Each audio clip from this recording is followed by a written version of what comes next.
कि लोगों पर ये केस बनाया जा रहा है कि आप फिलिस्तीन के झंडे के साथ बाहर निकले। तो मैं ये जानना चाहता हूँ कि फिलिस्तीन के झंडा लेकर के बाहर निकलना ये कौन सा अपराध है, ये क्या अपराध है। इस दुनिया भर में इस समय गाजा में पिछले 7 अक्टूबर से जो जनसंहार चल रहा है, और जिस जनसंहार में लैंसेट जो मैगजीन है, जो सबसे दुनिया के बहुत प्रसिद्ध मेडिकल जर्नल है, उसका आकलन है कि 1,86,000 लोग अभी तक गाजा में इस जनसंहार में मारे गए हैं, अलग अलग तरीके से।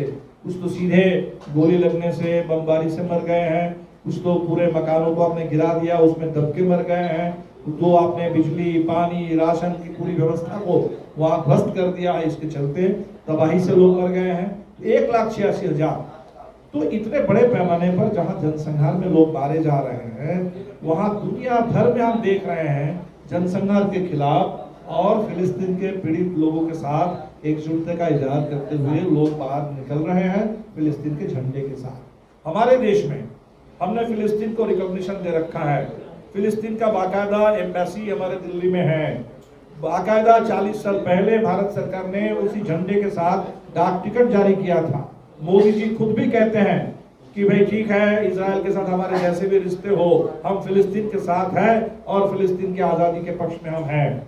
तो ऐसे में ये जो भी कहाँ कहीं एसपी का बयान देखते हैं कि हाँ फिलिस्तीन का झंडा लेकर के लोग बाहर निकले थे, तो फिलिस्तीन के झंडा लेकर के बाहर निकलना, सड़क पे आना, एकजुटता का इजहार करना, मेरे हिसाब से बिल्कुल कहीं कोई अपराध नहीं है। ये एक तरीके से इस समय मानवता की पुकार है, दुनिया भर में न्याय की आवाज है, और इसलिए इसको अपराध बनाना और इस कारण से किसी के ऊपर कोई केस करना ये बेहद गलत है और ये नहीं होना चाहिए।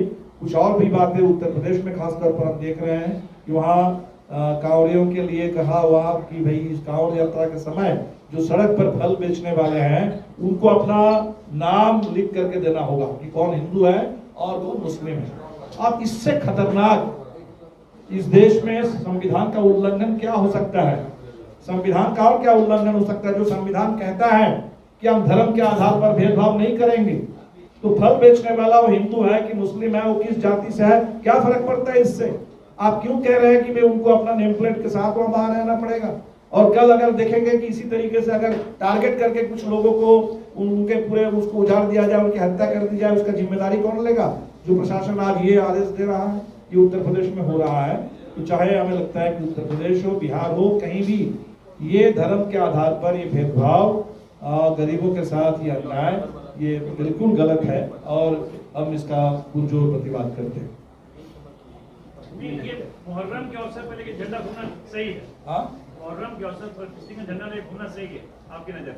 नहीं, हमें लगता है कि एक फिलिस्तीन का झंडा कब कौन कहाँ लेकर के आए हमको नहीं पता, लेकिन कल मुहर्रम था, कल ही लोग घूमे, कल की घटना है। तो ठीक है, कहीं अगर लोग बाहर आ रहे हैं तो लोगों के हाथ में कोई झंडा है, ये तो गलत झंडा तो है नहीं। फिलिस्तीन से कोई हमारी कोई ऐसी दुश्मनी तो बिल्कुल नहीं है, तो इसको अपराध क्यों? सही गलत तो अलग बात है कि ये अपराध कहाँ से हो जा रहा है? एनिमी कंट्री नहीं है, this is what we want to say, Palestine मतलब इसीलिए उसका झंडा अलाउ हो, this is what we want to say. बिल्कुल। इस समय आप दुनिया भर में आप देखेंगे कि फिलिस्तीन एक पीड़ित देश है, जहां जैसे हम थे गुलाम, और हमारे देश में आपको 42 के आंदोलन में शहीद हो रहे थे लोग, क्या झंडोत्तोलन करते हुए। झंडा किसी देश का प्रतीक है अपनी आजादी का। तो ये दुनिया का एक गुलाम देश रह गया है, जिस देश को अपने ही भूमि से उनको बेदखल कर दिया गया, उनको अपने देश में गुलाम बना के रखा गया, और इसीलिए उस देश के प्रति लोगों की हमदर्दी है। और ऊपर से जनसंहार थोपा जा रहा है, जहां करीब 1,86,000 लोग मारे जा चुके हैं पिछले 1 साल में। तो ऐसे लोगों के प्रति हमदर्दी अगर है और उस हमदर्दी में कोई अगर झंडा लेकर के बाहर आता है, तो ये मैं समझता हूं कि इसको अपराध मानना ये भारत की किसी नीति का खिलाफ नहीं है, भारत सरकार की किसी घोषित नीति के ये खिलाफ नहीं है, इसलिए ये गलत है। हमें लगता है कि इस पर इसको मुद्दा बना देना और इसके चलते किसी को अपराधी बता देना, इसको अपराध के श्रेणी में शामिल करना, ये गलत बात है। Cases should be withdrawn, cases which have been registered against these people. बिल्कुल बिल्कुल, आप उसको हम जो कह रहे हैं उसका जो निष्कर्ष निकलेगा उसका हम कह सकते हैं। अब आपके झंडा लेकर के दुनिया भर में लोग घूमते हैं, उस पर आपको आपत्ति है? पर्व में कहाँ घूमते हैं? दशहरा में और छठ में कहाँ लोग घूमते हैं? पर्व से आप अमेरिका जोड़ में। ये पर्व की बात तो नहीं हो रही ना। मुहर्रम के अवसर नहीं नहीं नहीं, आप अगर ये कहते हैं कि अगर सरकार ये कहती कि भाई मुहर्रम के दिन नहीं, अन्य दिन आप आइए फिलिस्तीन के, हमें लगता है कि सवाल मुहर्रम के साथ जुड़ा हुआ नहीं है। सवाल जहाँ जुड़ा हुआ है, हम अगर कल ही फिलिस्तीन के झंडों के साथ अगर हम लोग एक सॉलिडारिटी मार्च करेंगे, हम देखेंगे कि वहां से सरकार अलाउ करती है कि नहीं करती है। सरकार की आपत्ति जो दिख रही है वो मुहर्रम के साथ जुड़ा हुआ नहीं है। इस बात को समझिए।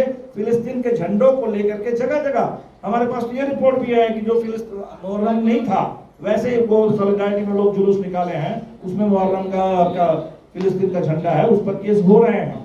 इसीलिए सवाल मुहर्रम और या उसके लिए आप नियम बना सकते हैं कि फलाना दिन कोई झंडा लेकर नहीं निकलेंगे, बात समझ में आ जाएगी। लेकिन हमें लगता है कि सवाल उस दिन का नहीं है, सवाल उस झंडे के साथ जुड़ा हुआ है। और इसीलिए इस झंडे के चलते अगर देश में किसी को पैलेस्टाइन सॉलिडारिटी